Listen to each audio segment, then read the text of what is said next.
मेरी वफ़ात के बाद बहुत अरसा पहले दिल को छू लेने वाली ये तहरीर पढ़ी थी। फिर लाख ढूंढने पर न मिली। अब जो मिली तो इस फनपारे को आपकी नज़र कर रहा हूँ। हो सकता है आप पहले पढ़ चुके हों, लेकिन हकीकत से भरपूर ये तहरीर बार बार पढ़ने और सुनने के लायक है। एक नामालूम डायरी से मेरी वफ़ात के बाद। मौसम सरमा की एक इंतहाई ठठरती शाम थी जब मेरी वफ़ात हुई। इस दिन सुबह से बारिश हो रही थी। बीवी सुबह डॉक्टर के पास लेकर गई। डॉक्टर ने दवाएं तब्दील की, मगर मैं खिलाफ मामूल खामोश रहा। दोपहर तक हालत और बिगड़ गई। जो बेटा पाकिस्तान में था वो एक तरबीती कोर्स के सिलसिले में बैरून मुल्क गया हुआ था। छोटी बेटी और इसका मियाँ दोनों यूनिसेफ के सर्वे के लिए कराची ड्यूटी पर थे। लाहौर वाली बेटी को मैंने फ़ोन न करने दिया कि इसका मियाँ बेहद मसरूफ़ है और बच्चों की वजह से ख़ुद इसका आना भी मुश्किल है। रहे दो लड़के जो बैरून मुल्क हैं तो उन्हें परेशान करने की कोई तुक न थी। मैं मेरी बीवी घर पर थे और एक मुलाजम जो शाम ढले अपने घर चला जाता था। असर ढलने लगी तो मुझे महसूस हुआ कि नकाहत के मारे बात करना मुश्किल हो रहा है। मैंने अपनी पुरानी डायरी निकाली। बीवी को पास बिठाकर रकूम की तफसील बताने लगा, जो मैंने वसूल करना थी और जो दूसरों को अदा करना थी। बीवी ने हल्का सा एहतजाज किया, ये तो आपकी पुरानी आदत है, ज़रा भी कुछ हो तो डायरी निकाल कर बैठ जाते हैं। मगर इसके एहतजाज में पहले वाला यकीन नहीं था। फिर सूरज गरूब हो गया। तारीकी और सर्दी दोनों बढ़ने लगी। बीवी मेरे लिए सूप बनाने किचन में गई। इसकी गैर हाजिरी में मैंने चंद उखड़ी उखड़ी सांसें लीं और मेरी ज़िंदगी का सूरज गरूब हो गया। मुझे महसूस हो रहा था कि मैं आहिस्ता आहिस्ता अपने जिस्म से बाहर निकल रहा हूँ। फिर जैसे हवा में तैरने लगा और छत के करीब जा पहुँचा। बीवी सूप लेकर आई तो मैं देख रहा था। एक लम्हे के लिए इस पर सकता तारी हुआ और फिर ताड़ें मार कर रोने लगी। मैंने बोलने की कोशिश की। ये अजीब बात थी कि मैं सब कुछ देख रहा था मगर बोल नहीं सकता था। लाहौर वाली बेटी रात के पिछले पहर पहुंच गई थी। कराची से छोटी बेटी और मियाँ सुबह की पहली फ़्लाइट से पहुंच गए। बेटे तीनों बैरून मुल्क थे। वो जल्द से जल्द भी आते तो 2 दिन लग जाने थे। दूसरे दिन असर के बाद मेरी तदफीन कर दी गई। शायर, अदीब, सहाफ़ी, सिविल सर्वेंट सब की नुमाइंदगी अच्छी खासी थी। गांव से भी तकरीबन सभी लोग आ गए थे। ननियाल वाले गांव से मामूजाद भाई भी मौजूद थे। लहद में मेरे ऊपर जो सिलें रखी गई थीं, मट्टी उनसे गुजर कर अंदर आ गई थी। बाएं पाँव का अंगूठा जो आर्थराइटिस का शिकार था, मट्टी के बोझ से दर्द कर रहा था। फिर एक अजीब कैफियत तारी हो गई। शायद फरिश्ते आन पहुँचे थे। इसी कैफियत में सवाल जवाब का सेशन हुआ। ये कैफियत ख़त्म हुई। महसूस हो रहा था कि चंद लम्हे ही गुजरे हैं, मगर फरिश्तों ने बताया कि 5 बरस हो चुके हैं तुम्हें फौत हुए।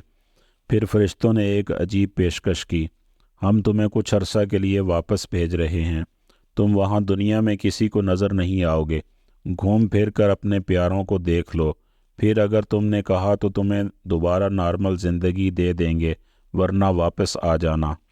मैंने ये पेशकश गनीमत समझी और हाँ कर दी। फिर एक मदहोशी की हालत छा गई। आँख खुली तो मैं अपनी गली में खड़ा था। आहिस्ता आहिस्ता कदम उठाता अपने घर की जानिब चला। रास्ते में कर्नल साहब को देखा। घर से बाहर खड़े थे। इतने ज़्यादा बूढ़े लग रहे थे। ख्वाजा साहब बेगम के साथ वॉक करने निकल रहे थे। अपने मकान के गेट पर पहुंचकर मैं ठठक गया। मेरे नाम की तख्ती गायब थी। पोर्च में गाड़ी भी नहीं खड़ी थी। वफ़ात से चंद हफ्ते पहले ताज़ा मॉडल की खरीदी थी। धचका सा लगा, गाड़ी कहाँ हो सकती है। बच्चों के पास तो अपनी अपनी गाड़ियाँ थीं, तो फिर मेरी बीवी जो अब बेवा थी क्या गाड़ी के बगैर थी। दरवाज़ा खुला था। मैं सबसे पहले सीढ़ियाँ चढ़कर ऊपर अपनी लाइब्रेरी में गया। ये क्या, किताबें थीं ना अलमारियाँ। राइटिंग टेबल, इसके साथ वाली महंगी कुर्सी, सोफ़ा, आला मरकज़ी मुलाजमत के दौरान जो शील्डें और यादगारें मुझे मिली थीं और अलमारियों के ऊपर सजा कर रखी हुई थीं, बेशुमार फ़ोटो एल्बम, कुछ भी तो वहाँ न था। मुझे फ़ारसी की कीमती ईरान से छपी हुई किताबें याद आईं।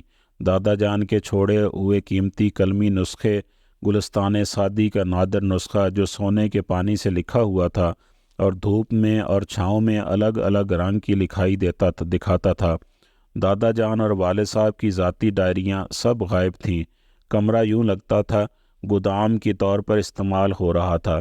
सामने वाली पूरी दीवार पर जो तस्वीर 15,000 रुपये से लगवाई थी वो जगह जगह से फट चुकी थी। मैं पशमुर्दा होकर लाइब्रेरी से बाहर निकल आया। बालाई मंजिल का ये वसीओ अरीज लाउंज भाएं भाएं कर रहा था। ये क्या? अचानक मुझे याद आया कि मैंने चकवाल से रंगीन पायों वाले सूत से बने हुए 4 पलंग मंगवाकर इस लाउंज में रखे थे। शायर बिरादरी को ये बहुत पसंद आए थे। वो गायब थे। नीचे ग्राउंड फ्लोर पर आया। बीवी अकेली किचन में कुछ कर रही थी। मैंने उसे देखा। 5 बरसों में इतनी तब्दील हो गई थी। मेरी आंखों में आंसू आ गए। कैसे पूछूं कि घुटनों के दर्द का क्या हाल है। एड़ियों में भी दर्द महसूस होता था। दवाएं बाकायदगी से मुयस्सर आ रही थीं या नहीं। मैं इसके लिए बाकायदगी से फल लाता था। न जाने बच्चे क्या सलूक कर रहे हैं, मगर मैं बोल सकता था न वो मुझे देख सकती थी। इतने में फ़ोन की घंटी बजी। बीवी बहुत देर बातें करती रही। जो इस तवील गुफ्तगू से मैं समझा ये था कि बच्चे इस मकान को फ़रोख्त करना चाहते थे। माँ ने मुखालफत की कि वो कहाँ रहेगी। बच्चे बज़िद थे कि हमारे पास रहेंगी। मेरी बीवी को मेरी ये नसीहत याद थी कि डेरा अपना ही अच्छा होता है, मगर वो बच्चों की ज़िद के सामने हथियार डाल रही थी। गाड़ी का मालूम हुआ कि बेची जा चुकी है। बीवी ने खुद ही बेचने के लिए कहा था कि उसे एक छोटी आल्टो ही काफ़ी होगी। इतने में मुलाजिम लाउंज में दाखिल हुआ। ये नौजवान अब उधेड़ उम्र लग रहा था। मैं इसका लिबास देखकर ठठक गया। इसने मेरी कीमती ब्रांडेड कमीज़ जो हांगकांग से ख़रीदी थी पहनी हुई थी। नीचे वो पतलून थी जिसका फैब्रिक मैंने इटली से ख़रीदी थी। अच्छा, तो मेरे बेशबहा मलबूसात मुलाजमों में तकसीम हो चुके थे। मैं 1 साल लोगों की निगाहों से गायब रहकर सबको देखता रहा। एक एक बेटे बेटी के घर जाकर इनकी बातें सुनी। कभी कभार ही अब्बा मरहूम का यानी मेरा जिक्र आता, वो भी सरसरी सा। हाँ, ज़ैनब मेरी नवासी अक्सर नाना अबू का तज़किरा करती। एक दिन माँ से कह रही थी, अम्मा ये बांस की मेज़ कुर्सी नाना अबू लाए थे ना, जब मैं छोटी सी थी, उसे फेंकना नहीं। माँ ने जवाब में कहा, जल्दी से कपड़े बदल कर खाना खाओ, फिर मुझे मेरी सहेली के घर ड्रॉप कर देना। मैं शायरों अदीबों के इज्तिमाआत और नशिस्तों में गया, कहीं अपना जिक्र न सुना। वो जो बात बात पर मुझे जदीद गज़ल का ट्रेंड सेटर कहा करते थे, जैसे भूल ही तो चुके थे। अब उनके मुलाजमों ने मेरी किताबें भी अलमारी से हटा दी थीं। एक चक्कर मैंने कब्रिस्तान का लगाया। मेरी कब्र का बुरा हाल था। घास उगी थी। कतबा परिंदों की बीटों से अटा था। साथ वाली कब्रों की हालत भी ज़्यादा बेहतर न थी।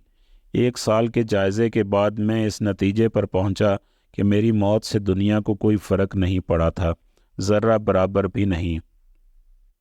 बीवी याद कर लेती थी, ताहम बच्चे पोते नवासे पोतियां सब मुझे भूल चुके थे।